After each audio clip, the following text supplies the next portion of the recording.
Allez, la petite piqûre pour se dire bonjour. Voilà, la mise en route. Ouais, hop, le patch et les yeux. Le patch pour le cœur. Mais de toute façon, il n'y a pas de bourdonnement d'oreille, pas de douleur à la tête. Non. Non. Et le pouls est bien régulier. Donc, bonsoir. C'est Magali. Je suis infirmière et je suis aussi pompier volontaire. Une infirmière libérale se déplace à domicile. On rentre chez les patients dans leur quotidien, dans leur univers. Soit effectuer une surveillance, soit leur faire des soins quotidiens. Ah, il est parti en vacances. Certains patients, on va les lever, faire leur toilette, les habiller. D'autres patients, ça va être une surveillance de diabète, par exemple matin, midi et soir, avec une injection d'insuline.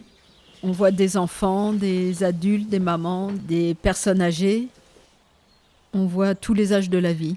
Ça change de l'hôpital parce qu'en fait, les patients essayent de continuer leur vie habituelle. Ils seront présents tous les jours chez eux et c'est le soignant qui vient chez eux. On essaye de faire passer la maladie à un deuxième plan. Alors c'est vrai qu'infirmière à domicile, c'est particulier. Il faut gagner la confiance des patients. Souvent, ça se joue presque au premier regard, à la première fois où on va chez eux. Puis après, on a tout ce qui est patient chronique ou patient à long terme.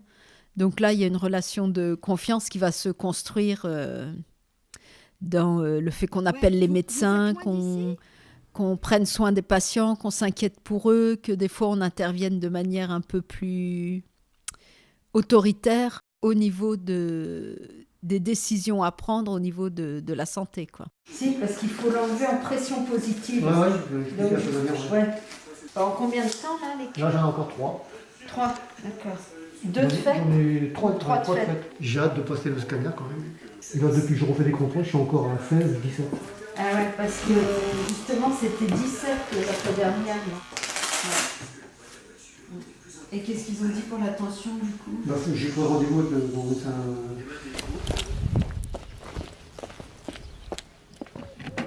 On a toute notre diplôme d'état d'infirmière. C'est 3 années d'études après le bac. Depuis quelques années, on est obligé de faire 2 ans en structure hospitalière pour pouvoir exercer en libéral. Ouais. Et c'est pas mal parce qu'en fait, on apprend beaucoup de choses aussi à l'hôpital.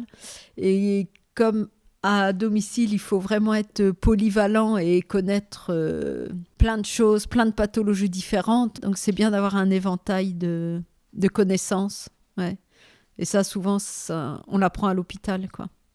Il y en a une qui, au début, a commencé à créer ce cabinet infirmier. Maintenant, on est 4 infirmières. On se partage la patientèle de manière équivalente. Nous, tous les matins, on est à 2, chacune sur une partie de la tournée. Et en fait, on est une équipe. On ne peut pas exister les unes sans les autres, quoi.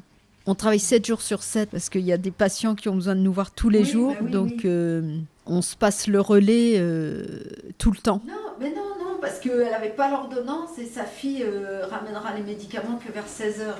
En fait, à la fois, on travaille seul à domicile et à la fois, je vais contacter régulièrement le médecin traitant, l'orthophoniste, la pédicure, le kiné. C'est important d'avoir un réseau et puis de communiquer les uns avec les autres, quoi.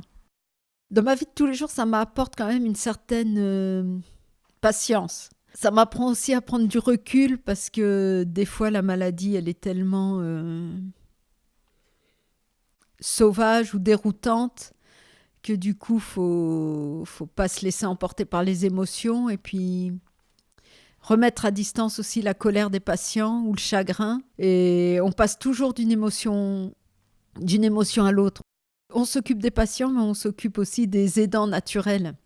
Ah bah c'est vrai qu'il y a des liens concrets qui sont indéfectibles, ouais. Et puis on a des fous rires, on a des surprises. Alors on garde une distance avec eux et puis à la fois on est tellement dans leur intimité que c'est dur de ne pas partager les peines et les joies, quoi, ouais.